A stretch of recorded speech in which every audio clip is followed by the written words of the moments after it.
rightfully very concerned about this growing number of anti-Semitic incidents and this very dangerous trend line, we also have witnessed continued acts of real violence against many other impacted communities in this country, especially the Black community. I think many of us watched in absolute horror the massacre in Buffalo that targeted Black Americans.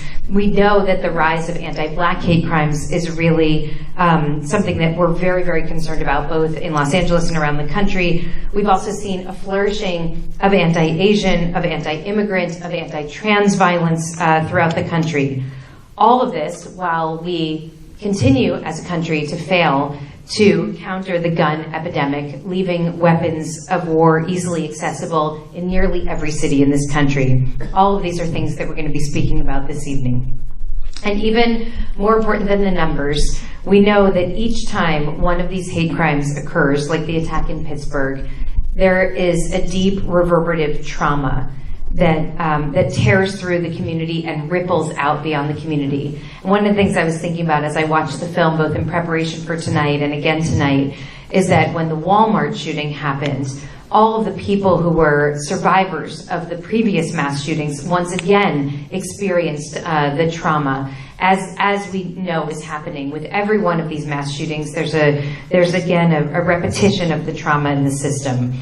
So we really can't underestimate the price that is being paid as a country for really the very toxic confluence of hatred and access to guns in this country. The cost that is now being paid by Jewish and Black and Latino and Muslim and Sikh and Native American and LGBTQ communities.